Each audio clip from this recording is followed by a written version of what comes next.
Hello students, आज हम unit 5 देखने वाले हैं। उसमें से पहला चैप्टर और चैप्टर का नाम है प्रतिरोधी अवरोधी माध्यम में गति।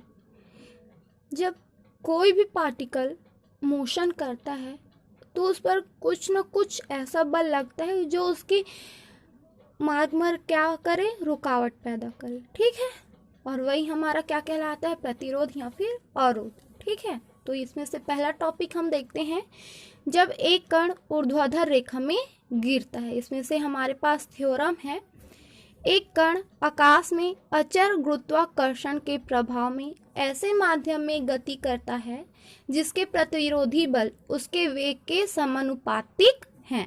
कण की गति की विवेचना कीजिए। यहाँ पर हमको एक बात बता दी गई है कि जो कण है उसका जो प्रतिरोध है, प्रतिरोधी बल उसके वेग के समानुपाती है। ठीक है, तो देखते हैं हम यहाँ पर एक डायग्राम।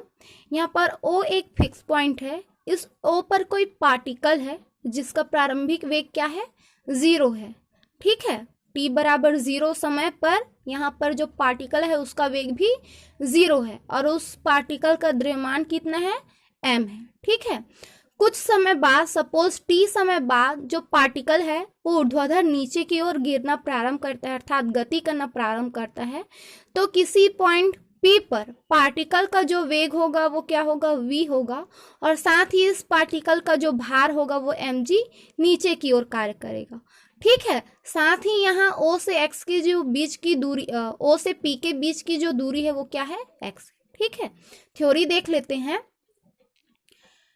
माना n द्रव्यमान का एक कण अचर गुरुत्वाकर्षण के अधीन माध्यम में बिंदु O से गिरना प्रारंभ करता है जहां उसका वेग 0 है। मतलब जब पार्टिकल O पर है तो t बराबर 0 समय पे उसका वेग भी 0 है। ठीक है, नेक्स्ट, t समय के उपरांत माना कि कण x दूरी गिरकर P पर पहुंच जाती है और वहां उसका वेग v प्राप्त होता है। अतः OP इज इक्वल टू कितना मिल जाता है, हमको x मिल जाता है। ठीक है, सिंस हमको प्रमेय में दिया गया है कि प्रतिरोधी बल कण के वेग के समानुपातिक है। ठीक है, अतः कण पर क्रियाशील ऊर्ध्वाधर नीचे की ओर लगने वाला प्रभावी बाह्य बल कितने हो जाएंगे, mg minus m into k we. जहां पर ये के वी क्या है, हमारे पास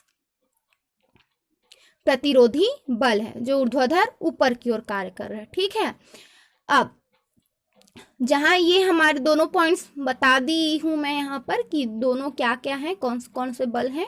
तो के वी हमारे पास प्रतिरोधी बल है और एम जी क्या है, कण का भार है। एम जी हमारा नीचे की ओर कार्य करेगा और ये जो के वी है वो ऊर्ध्वाधर ऊपर की ओर कार्य करेगा। अतः न्यूटन के गति के द्वितीय नियम से कण की गति का समीकरण हमारे पास क्या हो जाएगा, m into x double dot is equal to m g minus m into k v। m दोनों में से कॉमन निकाल लिया हमने और यहाँ से दोनों सब्ट्रैक्ट हो गए, तो हमारे पास बचा x double dot is equal to g minus k v। ठीक है, इस समीकरण 1 से हमको कुछ निष्कर्ष प्राप्त होते हैं और वो निष्कर्ष क्या क्या है। पहला है, जो जो कण नीचे की ओर गति करता है कण का वेग बढ़ता जाता है और इसका जो त्वरण है वो क्या होते जाएगा, घटते जाएगा। ठीक है, दूसरा निष्कर्ष, जो जो कण नीचे की ओर गति करता है कण का त्वरण क्रमशः कम होता जाता है। ठीक है, कुछ समय बाद कण का त्वरण कितना हो जाता है, 0 हो जाता है। अर्थात कुछ समय ऐसे आता है कि जो कण का त्वरण है वो क्या हो जाए, 0, तथा x बराबर v इज इक्वल टू क्या मिल जाए हमको, कैपिटल V मिल जाए। ठीक है, तब गति पर प्रतिरोध लगना बंद हो जाएगा क्योंकि त्वरण 0 हो गया, तो अब वहां पर जो प्रतिरोधी बल है वो क्या हो जाएगा, उसकी वैल्यू भी 0 हो जाएगी और कण अचर वेग v से गिरेगा। अर्थात अंतिम वेग हमारा क्या हो जाएगा, कैपिटल V हो जाएगा समीकरण 1 से। ठीक है, 0 हो गया is equal to g into k v. तो यहाँ से हमारे पास k की वैल्यू मिल गई हमको, g into v, sorry g upon में v। ठीक है, इस k के मान को हम वापस से समीकरण 1 में पुट कर देते हैं।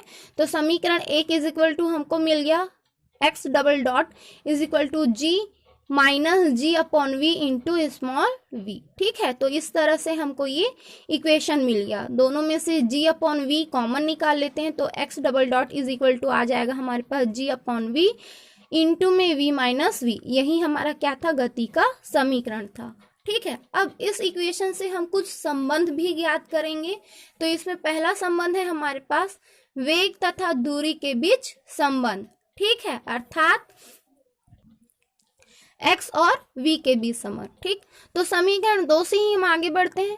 समीकरण 2 को हम इस तरह से भी लिख सकते हैं, डी स्क्वायर एक्स अपॉन में d t square is equal to g upon में v into v minus v. ठीक है, ये जो हमारे पास इक्वेशन आया है डी स्क्वायर एक्स अपॉन में डी टी स्क्वायर, उसको हम और किस तरह से लिख सकते हैं, v into d v upon में d x is equal to हमारे पास ये इक्वेशन। ठीक है, अब ट्रांसफर कर लेते हैं, वी को एक तरफ ले लेते हैं तो ये हो जाएगा हमारे पास वी अपॉन में capital V minus small v into में d v is equal to g upon v into d x. समाकलन कर देते हैं, तो समाकलन करेंगे तो हमारे पास क्या आ जाएगा, v अपॉन में v minus v into d v is equal to integration g upon में v इंटू डी एक्स। उस इक्वेशन को हम इस तरह से भी लिख सकते हैं, इसमें v ऐड कर देते हैं और v माइनस कर देते हैं तो ये हमारे पास आ जाएगा v माइनस वी अपॉन में v माइनस वी इंटू में डी वी प्लस c कोई constant is equal to g upon v और dx का समाकलन हमारे पास x आ गया। ठीक है, इसको हम इस तरह से लिख सकते हैं, 1 माइनस वी अपॉन में v minus v into d v plus c is equal to g upon v into x. ठीक है, अलग अलग कर लेते हैं, minus integration d v plus integration v upon में v minus v d v plus c is equal to g upon v into x. ठीक है, इसका हमारे पास माइनस वी हो जाएगा इंटीग्रेशन के बाद और ये हमारे पास आ जाएगा v into log v minus v plus c. ठीक, is equal to g upon में v इंटू एक्स। अब प्रारंभ की बात करें, क्योंकि हमको यहाँ c की वैल्यू चाहिए, तो प्रारंभ में बिंदु O पर x की वैल्यू हमारे पास क्या थी, 0, क्योंकि पार्टिकल जो था हमारा वो O पे ही था, तो ना तो उसने कोई दूरी तय की थी और ना ही कोई वेग से वो गति किया था, तो x बराबर 0 हो गया और वेग बराबर भी कितना हो गया, हमको 0 प्राप्त हो गया। तो इन समीकरणों का मान समीकरण 3 में रखेंगे तो वहां से हमको c की वैल्यू मिल जाएगी। तो यहाँ से ये वाला टर्म 0 हो जाएगा हमारे पास, ये वाला टर्म 0 हो जाएगा और ये टर्म 0 हो जाएगा। तो हमारे पास c की वैल्यू कितनी मिली, v इंटू लॉग v। इस c की वैल्यू को वापस से समीकरण 3 में पुट करते हैं तो ये हमको मिल जाएगा minus v log v minus v plus v log v is equal to g upon v into x. v log v upon में v माइनस v, इन दोनों को सॉल्व कर लिए हैं, minus v is equal to g upon v into x. ठीक है, चूंकि हमको v और x के बीच संबंध चाहिए तो हम इसको इधर ट्रांसफर कर देते हैं। तो जब हम इसको इधर ट्रांसफर करेंगे तो ये v इधर स्क्वायर में आ जाएगा और ये g बटे में, तो ये हो गया v स्क्वायर अपॉन में g into log v upon v minus v into v upon में g is equal to x, जो कि क्या है, v और x के बीच संबंध है। ठीक है, दूसरा देखते हैं, वेग तथा समय के बीच संबंध, अर्थात v और t के बीच संबंध। ठीक है, समीकरण 2 से डी स्क्वायर एक्स अपॉन में d t square is equal to g upon v into v minus v. तो हम इस इक्वेशन को इस तरह से भी लिख सकते हैं, डी वी अपॉन में d t is equal to g upon में v into v minus v. ठीक है, v और v को एक तरफ ले लेते हैं तो ये हो गया हमारे पास डी वी अपॉन में v minus v is equal to g upon में v इंटू डी वी। समाकलन कर देते हैं उस इक्वेशन का, तो ये हो जाएगा समाकलन g upon v into d t is equal to समाकलन डी वी अपॉन में v माइनस वी। ठीक है, ये हमको मिल गया g अपॉन में v into t is equal to, ये हमको मिल गया minus log v minus v plus c constant. यहाँ वापस से हमको c की वैल्यू चाहिए रहेगी तो हम प्रारंभिक स्थिति पर बात करेंगे। तो प्रारंभ में 0 O पर, बिंदु O पर t बराबर हमको क्या मिला था, 0 मिला था और v बराबर हमको क्या मिला था, 0। ठीक है, तो इन वैल्यूज को हम इक्वेशन नंबर 5 में पुट कर देते हैं तो हमको वैल्यू मिलेगी 0 is equal to minus log v plus c. तो यहाँ c की वैल्यू हमको मिल गई लॉग v, इस c की वैल्यू को वापस से समीकरण 5 में पुट कर देते हैं तो हमको मिल जाएगा g अपॉन में v into t is equal to minus log v minus v plus log v. Simplify कर लेते हैं, g upon v into t is equal to log v upon में वी माइनस वी। चूंकि हमको we और T के भी संबंध चाहिए तो इस तरह से हमको मिल गया टी इज इक्वल टू, इसको इधर ट्रांसफर कर देते हैं तो वी अपॉन में जी इंटू लॉग वी अपॉन में वी माइनस वी, समीकरण 6, जो कि कैसा है, वी और टी के बीच संबंध है। आज के लिए इतना ही, थैंक यू।